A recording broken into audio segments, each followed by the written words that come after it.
विश्व पुस्तक मेला है। सूरज एंगरे भाई हमारे साथ हैं जो विश्व पुस्तक मेले में आए हैं देखने के लिए और कुछ निजी प्रोजेक्ट पे भी काम कर रहे हैं। हालांकि हम उसके बारे में अपनी अगली वीडियो में बताएंगे, लेकिन कुछ खास करने के लिए लगातार ये दिल्ली में हैं और अप डाउन कर रहे हैं, अमेरिका, मैक्सिको, इंडिया लगातार। सूरज भाई, विश्व पुस्तक मेले में आप पहली बार आए? ये मेरा दूसरी बार है। पहली बार जब आया था तब इतना ऑर्गेनाइज नहीं था। ओके। पूरा मतलब 3 साल पहले आया था, कोरोना के साल पहले। और जब आया था तब इतनी किताबें ले गया था, वो किताबों के रेफरेंस लोगों को देता रहा। अब मैं उसी मकसद से आया हूँ। आप राइटर भी हो गए हैं अब, बाकायदा आपकी किताब आ गई कास्ट मैटर जो काफ़ी लोकप्रिय रही। उसके कितने एडिशन आए, किसने प्रिंट किया उसको? पेंगुइन ने किया है। कल उसका यानी 1 फरवरी को दोपहर में 4 से 5 के बीच में हम यहाँ पर उसका वर्ल्ड बुक फेयर में विमोचन करेंगे। बुक साइनिंग होगी। ओके। तो लोगों को आना है तो आ सकते हैं। उसका हिंदी अनुवाद भी मैं विशेष रुचि से उसको ध्यान दे रहा हूँ ताकि हमारे हिंदी भाषिक लोगों तक वो पहुँचे। वो शायद मई तक आएगी। संजय जी जोठे उसका ट्रांसलेशन कर रहे हैं, जो एक उम्दा ट्रांसलेटर है, उस खुद एक विचारक स्कॉलर है, असली मित्र है हमारे। साहित्य जो उनसे मुलाकात कराई, आप ही को धन्यवाद देना चाहता जी। अच्छा, ये जो दलित लिटरेचर की बात होती है, एक्चुअली मैं एक कल बात कर रहा था तो मैंने कहा हम तो साहित्य रच रहे हैं, आपने उसको दलित साहित्य कह दिया। बिल्कुल, है ना? तो आप इस पूरे सिनेरियो में जो इतना बड़ा वर्ल्ड बुक फेयर है और इसमें हर तरह के विचार के लोग आए हुए हैं, आप जो दलित समाज के लोगों द्वारा साहित्य लिखा जा रहा है, रचा जा रहा है, उसको आप कैसे देखते हैं? देखिए, बाबूराव बागुल ने जो हमारे साहित्य के क्षेत्र के हमारे पूर्वज हैं, उन्होंने ये कह के गया कि साहित्य ये एक दास्तां है।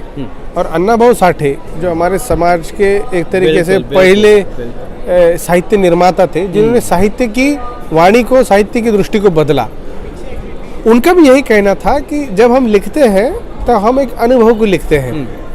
और अनुभव को लिखना ये अपने आप में एक नया कानून बनाना है। क्योंकि जब आप नए विधानों को, नए विचारों को रखते हैं, उस विचारों की जो पैरवी है वो एक तरह से डिसिप्लिन बन जाती है। तो दलित साहित्य ये एक साहित्य क्षेत्र का कानून है। जो भी लिखा जाता है लोग उसका पालन करते हैं, उसके इर्द गिर्द, उसके अंदर रहने की कोशिश करते हैं। आपने तमाम ब्लैक लिव्स मैटर था, आपने दलित लिव्स मैटर लिखा और तमाम आप जो मैल्कम एक्स से लेके और तमाम लोग जो हैं उनको आपने पढ़ा और वहाँ तमाम लोगों के टच में रहते हैं आप, जब आप हार्वर्ड में रहे थे उस दौरान। दलित साहित्य को जब हम ब्लैक साहित्य से, लिटरेचर से तुलना करते हैं तो कहाँ आप पाते हैं? यार, हम ना मार्केटिंग और प्रमोशन के मामले में थोड़ा सा कम रह गए हैं। ये हमारी गलती नहीं है।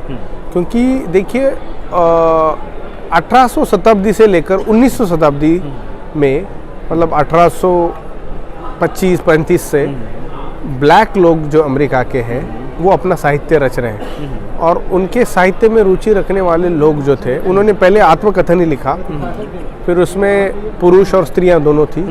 उसका प्रमोशन काफ़ी अच्छी तरीके से हुआ, क्योंकि वहाँ पर जो वहाँ के जो गोरे लोग थे, उन्होंने श्वेत लोगों को काफ़ी मदद की, काफ़ी उनके अंदर उन्होंने कोई बात नहीं दीदी, कोई बात नहीं, उन्होंने उसके अंदर अपना एक नया स्थान रचा। तो हमारे उस मामले में, प्रमोशन के मामले में, हम तकरीबन 126-27 साल पीछे हैं। पर निर्माण के मामले में हम हमेशा सदैव आगे रह चुके हैं। क्योंकि हमारी साहित्य संस्कृति को आप चारवाक से लेकर जोड़ सकते हैं, नाथ संप्रदाय से लोग जोड़ सकते हैं। जितना भी बहुजन समाज का जो विचार है वही तो दलित विचारों का एक संगम है। तो कंपैरेटिवली मॉडर्निटी के दृष्टिकोण और परिप्रेक्ष्य से हम इस मामले में अब तक पहुंचे नहीं है। पर देखिए, अब नए लेखक आ रहे हैं, नई लेखिकाएं आ रही हैं और नए प्रकाशक आ रहे हैं हम जैसे। नहीं, बिल्कुल, मैं तो आपकी सराहना करता हूं कि जो प्रकाशन कर रहे हैं, क्योंकि इनके प्रकाशन की रुचि से ही तो, देखिए, मैंने बार बार कहा है, साहित्य ये समाज का इंजन है। और जब तक ये इंजन चलता रहेगा तब तक समाज चलता रहेगा। आप क्या कर रहे हैं? नया कोई प्रोजेक्ट, नई किताब या फिर किसी नए प्रोजेक्ट पे काम कर रहे हो? मैंने सुना था कि किसी हॉलीवुड के प्रोजेक्ट से जुड़े हुए हैं आप सर। तो मैं जो हूँ, मैं अभी 3 किताबों पर काम कर रहा हूँ। ओके।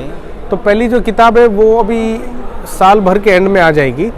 उसकी पहली प्रूफ खत्म हो चुकी है। अब एडिटर किस विषय पे है? ये कास्ट और new history of the world, दुनिया के इसमें जो जात के ऊपर उसकी किताब है। दूसरी किताब बाबा साहब की जीवनी है अंग्रेजी में, जो मुझे नहीं लगता कि दलित समाज के व्यक्ति ने अब तक, दीदी आराम से, कोई नहीं जाइए आप जाइए, कोई दिक्कत नहीं। वर्ल्ड बुक फेयर है, लोग आ जा रहे हैं। हाँ, लेकिन हमारी बातचीत जारी रहेगी। हाँ। दूसरी किताब है बाबा साहब अम्बेडकर की, इंग्लिश में जीवनी लिख रहा हूँ। ओके। दलित समाज के किसी भी व्यक्ति ने इंग्लिश में उनकी किताब अभी तक नहीं लिखी है। ट्रांसलेशन हुई, इंग्लिश में नहीं है। और तीसरी, पहली बार होगा ये पहली बार होगा। और तीसरा है मान्यवर साहब कांशीराम की जो राइटिंग्स और स्पीचेस है, उसका एक संस्करण इंग्लिश में, क्योंकि बहुत लोग नहीं जानते पर पुराने साथी जानते हैं, पर ये जो युवा है उन तक साहब कांशीराम के विचारों को पहुंचाने का हम कोशिश कर रहे हैं। तो उनकी इंग्लिश की जो राइटिंग है, वो स्पीचेस भी है, उसका एक संपादन करके, संस्करण करके, उसका एनोटेशन करके, कांशीराम रीडर या इंट्रोडक्शन कांशीराम थॉट, ओके, इस तरीके से। हाँ, पॉलिटिकल, क्योंकि हम चाहते हैं कि Kanshiram school of political thought को हम एक मेन स्ट्रीम करें, उसको क्रिटिकली एकेडमिकली पढ़ें। तो उसका एक उसके पीछे एक मेरा एक प्रयास तमाम काम चल रहा है।